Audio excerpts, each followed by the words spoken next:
नमस्कार दोस्तों, स्वागत है आपका मेरे चैनल पे। दोस्तों, जैसा कि आप जानते हैं कि इंडियन आर्मी लाइट टैंक को खरीदने का फैसला कर चुकी है और इसे इंडिया में ही बनाया जाना है। तो ऐसे में दोस्तों अभी दो ऑप्शन नज़र आ रहे हैं, एक साउथ कोरियन ऑप्शन है और एक रशियन टैंक का ऑप्शन है। ऐसे में आर्मी किसे सिलेक्ट करना चाहेगी, आज इसी के ऊपर बात करेंगे। चलिए दोस्तों शुरू करते हैं।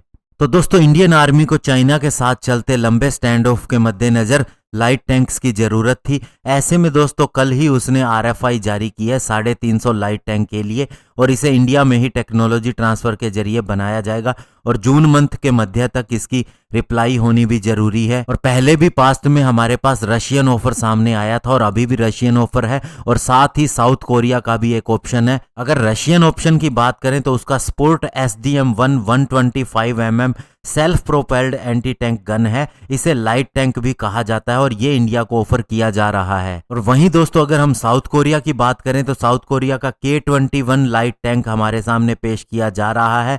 ऐसे में आर्मी को इन दोनों के फीचर देखने होंगे कि कौन सा उसे सूट करता है। अगर दोस्तों हम रशिया के स्पोर्ट SDM-1 टैंक की बात करें तो इसके अंदर सोनसा यू multi channel gunner sighting system भी दिया गया है, जैसा कि दोस्तों T-72 टैंक के अंदर भी है। और साथ ही इसके अंदर 125 mm की स्मूथ बोर गन भी दी गई है। और इस गन की भी खासियत ये है कि ये हमारी 2A46M5 गन जो T-72 मेन बैटल टैंक के साथ में लगी हुई है उसके जैसी ही है।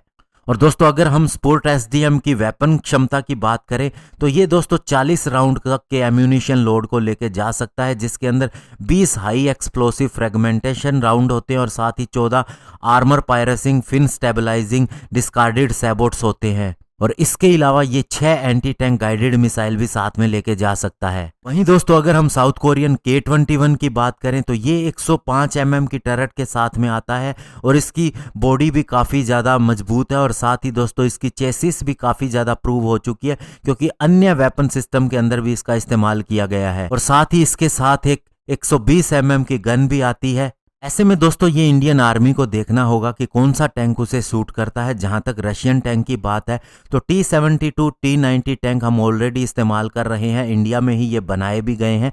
तो ऐसे में हमें किसी भी तरह के कलपुर्जों की ज़्यादा दिक्कत होने वाली नहीं है। वहीं साउथ कोरिया से भी हमने K9 वज्र को इंडिया के अंदर ही बनवाया है प्राइवेट कंपनी से, जिसके अंदर लार्सन एंड टुब्रो का नाम आता है। तो ऐसे में प्रॉब्लम हमें साउथ कोरिया से भी नहीं होने वाली है क्योंकि दोस्तों उसके साथ में हमारा एक्सपीरियंस है। लेकिन दोस्तों बड़ी बात यह है कि जो रशिया का स्पोर्ट SDM-1 टैंक है ये लिमिटेड नंबर के अंदर ही है रशिया के पास, उसकी एक ही एयरबोर्न डिवीजन इससे लेस है। तो ऐसे में दोस्तों रशिया के पास केवल ही 24 यूनिट देने के लिए कंफर्मेशन आई है। तो ऐसे में दोस्तों हमें तो ज़्यादा संख्या में इनकी ज़रूरत है और साथ ही दोस्तों इसके जो बहुत सी चीज़ें हैं उनकी शॉर्टकमिंग भी हो रही है। स्पेशली दोस्तों इसका लिमिटेड आर्मर प्रोटेक्शन है, एक्यूरेसी और बहुत सी इसकी मेंटेनेंस के भी इशू हैं। वहीं साउथ कोरियन K-21 की बात करें तो इसका अगर मेन आर्मामेंट हम बात करें तो 105 mm की राइफल्ड लो रिकॉइल गन है, जो कि दोस्तों केवल एक कवर फायर देने के काम आ सकती है और इसका बहुत ही लिमिटेड रोल रहेगा।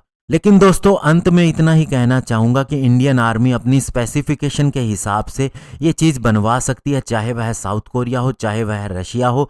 और साथ ही दोस्तों हमारा अच्छा खासा एक्सपीरियंस भी है टैंक्स को बनाने का, तो हमें केवल एक इशारा चाहिए और लाइट टैंक जिनके पास हैं तो उनसे हम ये एक्सपीरियंस ले सकते हैं, बस इसी की ज़रूरत है। तो ऐसे में दोस्तों देखना होगा कि इंडियन आर्मी अब आगे जाके कौन से लाइट टैंक को सिलेक्ट करती है और इंडिया में ही बनाती है। धन्यवाद, जय हिंद।